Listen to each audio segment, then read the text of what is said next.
बात होगी आरक्षण की। आरक्षण पर छिड़े रण की, सम्मान की, अपमान की, सात समंदर पार से दिए गए बयानों पर छिड़े ताजा राजनीतिक घमासान की। और सात समंदर पार कौन गए? राहुल गांधी, कांग्रेस के वरिष्ठ नेता, लोकसभा में नेता प्रतिपक्ष, और अपने पुराने रिकॉर्ड को बरकरार रखते हुए, वो foot in the mouth disease होती है ना, विदेश जाते ही कुछ ना कुछ असलहा, कुछ ना कुछ सामान, मसला, कुछ ना कुछ विवादित बयान देकर एक ऑक्सीजन भी देते दिखाई देते हैं। सत्ता पक्ष को मुद्दे दिखाई देते हैं। और इस बार मुद्दा कौन सा? मुद्दा आरक्षण का, जो 2024 के चुनाव में दरअसल विपक्ष ने ऐसा लपका ये मुद्दा, ये बीजेपी, खास बीजेपी और एनडीए के लिए कमजोर नब्ज साबित हुआ कि जी 370 पार, अब की बार बीजेपी 370 पार, एनडीए 400 पार, ये संविधान बदल देंगे, आरक्षण खत्म कर देंगे। ये एक नैरेटिव गढ़ा राहुल गांधी ने और विपक्षी नेताओं ने, और इसकी गूंज भी सुनाई दी। बीजेपी बहुमत से 32 कम 240 पर अटक गई। कोई 370 वगैरह का आंकड़ा नहीं आया। और बैसाखियों की जरूरत पड़ी सरकार बनाने के लिए। मोदी 3.0 नहीं बनी, बल्कि एनडीए 3.0 बनी। अब ये तो आप जानते हैं। अब गए America, the United states of America, और वहां पर राहुल गांधी ने क्या बयान दिया? कांग्रेस तभी आरक्षण खत्म करने के बारे में सोचेगी जब देश में सभी को समान अवसर मिलने लगेंगे। फिलहाल भारत में ऐसी स्थिति नहीं है। अब पहली नजर में यह बड़ा सधा हुआ बयान लगता है, पर बारीकी से देखेंगे, इसके अंदर की परतें अगर आप खंगालेंगे तो मतलब आप आरक्षण खत्म कर सकते हैं। और इसी बात को अब बीजेपी लपकती दिखाई दे रही है। बीजेपी के वरिष्ठ नेता हैं, केंद्रीय मंत्री भी रह चुके हैं, रविशंकर प्रसाद, अभी कुछ देर पहले उन्होंने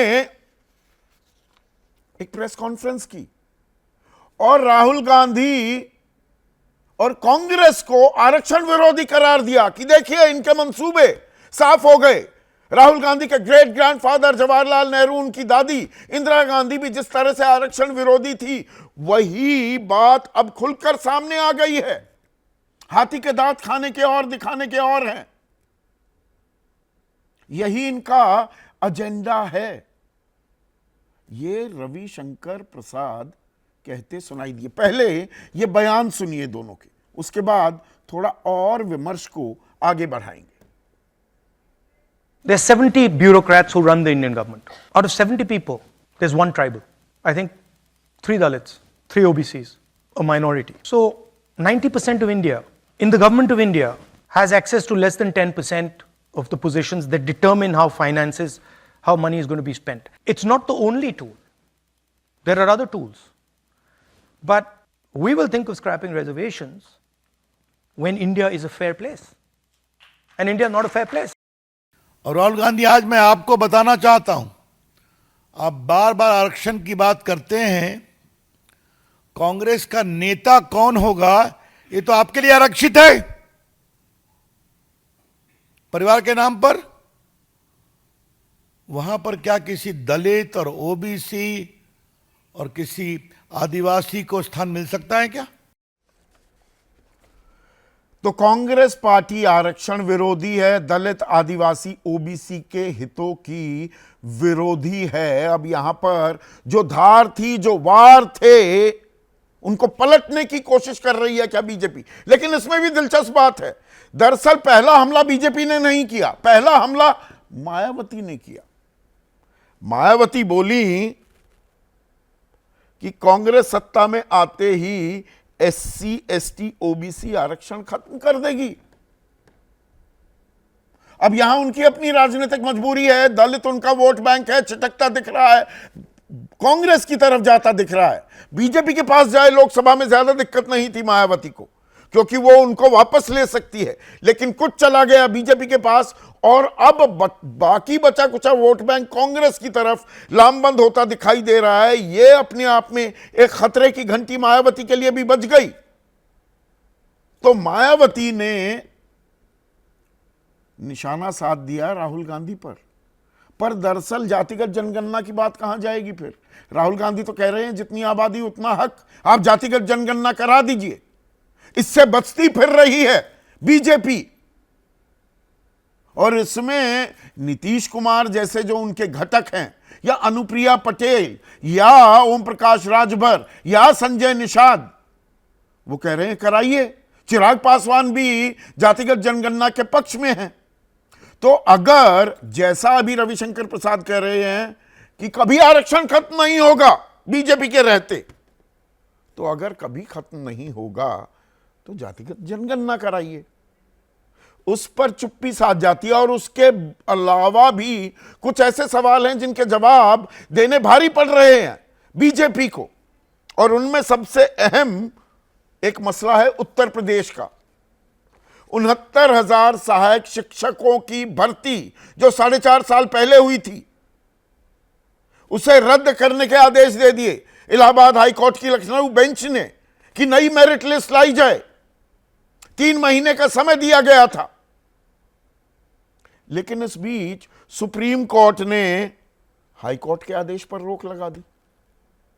अब 23 सितंबर को सुनवाई होनी है। अब क्या ये बहुत ही कन्वीनियंट एक सेटिंग हो गई है?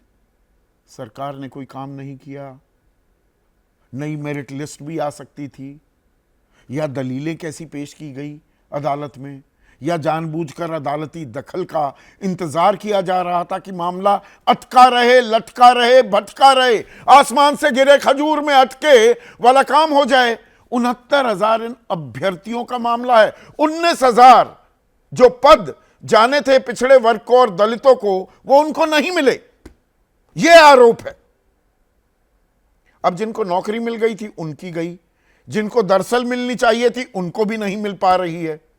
तो ऐसे में अखिलेश यादव कह रहे हैं 69,000 शिक्षक भर्ती मामले में यूपी सरकार दोहरा खेल ना खेले। जो काम 3 दिन में हो सकता था उसके लिए 3 महीने का इंतजार करना और ढिलाई बरतना बताता है कि भाजपा सरकार किस तरह से नई सूची को जानबूझकर न्यायिक प्रक्रिया में उलझाना और सुप्रीम कोर्ट ले जाकर शिक्षक भर्ती को फिर से लंबे समय के लिए टालना चाह रही है। तो यह अभी गले की हड्डी तो बनी है, लेकिन एक नया युद्ध आरक्षण पर शुरू हो गया है, और यह है कांग्रेस के विरुद्ध। लेकिन इन सब में एक जो सेंट्रल थीम है वो बहुत दिलचस्प है, और यह एक शगल भी हो गया है हमारे समाज में पिछले कुछ दिनों में। कोई सवाल कर दो, कोई टीका कर दो, कोई टिप्पणी कर दो, कहीं कोई पर्दाफाश कर दिया जाए, संस्थाओं से जवाबदेही तय करने की बात कर दी जाए, तो देश का अपमान, सम्मान अपमान पर वो बात आ जाती है। अब राहुल गांधी ने चुनावों की निष्पक्षता पर सवाल उठाया कि भाई नियंत्रित थे, हमारे तो सारे पैसे कहीं ना कहीं फ्रीज कर दिए, 210 करोड़ रुपए का जुर्माना लग गया, हमारे पास पैसे ही नहीं थे चुनाव लड़ने के, ये तो 240 सीटें भी ना आती।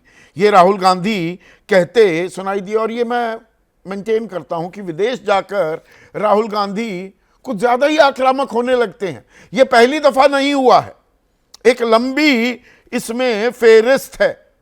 अब नेता प्रतिपक्ष हैं, पहले नेता प्रतिपक्ष नहीं थे। सारी बातें संसद में भी कही जा सकती हैं, लोकसभा में भी कही जा सकती हैं। ये बाहर जाकर ही देश और देश की संस्थाओं पर सवाल उठाना कितना जायज है। जो कुछ सवाल उठाए हैं वो भी मैं आपके सामने बता दूं। निष्पक्ष चुनाव नहीं होते, चुनाव आयोग वही कर रहा है जो बीजेपी चाहती है। भारत में 90% लोगों की सरकार में 10% ही हिस्सेदारी है, 90% लोगों की 10% हिस्सेदारी। खैर ये बातें तो वो भारत में भी कह चुके हैं। सिखों को पगड़ी और कपड़ा पहनने में भी दिक्कत महसूस हो रही है, 84 के दंगे शायद भूल गए राहुल गांधी, क्रिया एक बड़ा पेड़ गिरता है तो धरती में कंपन होता है, वो उन्हीं के पिता राजीव गांधी का भी बयान है। पर ये बयान तो यहां भी दिए जा रहे हैं, ऐसा नहीं है कि सिर्फ विदेश में दिए जाते हैं। और यहां पर कुछ बयान मौजूदा प्रधानमंत्री नरेंद्र मोदी के भी आपके सामने पेश करना जरूरी हो जाता है, क्योंकि बीजेपी कह रही है, रविशंकर प्रसाद कह रहे हैं, राहुल देश का अपमान करने के लिए मिशन मोड पर हैं, मिशन चला रखा है जी, विदेश जाकर देश का अपमान करना ही राहुल का मिशन है। तो प्रधानमंत्री मोदी प्रधानमंत्री बनने के बाद पेरिस गए 2015 में और कहा कि यूपीए सरकार में पेन या रुमाल की तरह कोयले का आवंटन होता था, मतलब इतना भ्रष्टाचार था। बात भी सही है, उस वक्त यह चीज काफी गर्म थी, हालांकि बाद में अदालती कार्रवाई में कुछ खास निकला नहीं। टोरंटो गए प्रधानमंत्री मोदी अप्रैल 2015 में और वहां कहा, जिनको गंदगी करनी थी गंदगी करके चले गए, हम सफाई करके जाएंगे। गंदगी की बात की, देश में गंदगी थी। आप कहेंगे भाई ठीक कह रहे थे, इतना भ्रष्टाचार था, आकंठ में डूबा हुआ था, फोन अ फ्रेंड हो रहा था, किसी को भी पैसे दिए जा रहे थे। फिर शंघाई में 16 मई 2015 प्रधानमंत्री मोदी बोले कि पहले आप भारत को लेकर शर्मिंदा थे, लेकिन आज भारत को लेकर आपको गर्व है। पहले एक नकारात्मक रवैया था भारत को लेकर, अब मेरी सरकार आ गई है, अब सब ठीक कर देंगे। लेकिन सोल में, सियोल भी कहते हैं दक्षिणी कोरिया की राजधानी सोल, 2015 मई में प्रधानमंत्री ने कहा, एक समय ऐसा था जब लोगों को लगता था कि पिछले जन्म में उन्होंने क्या पाप किया कि आप भारत में पैदा हो गए। अरे इसे कोई देश कहते हैं?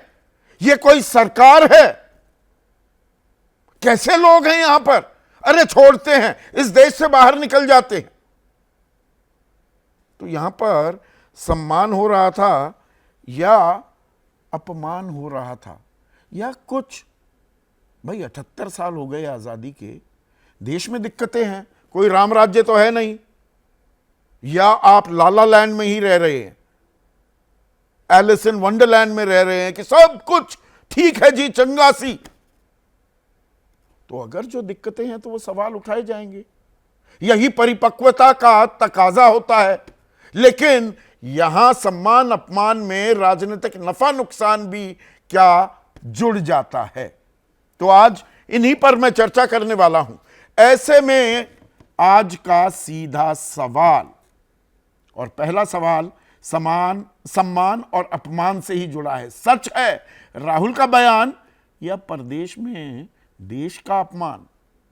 और राजनीति में नया युद्ध, कांग्रेस आरक्षण के विरुद्ध।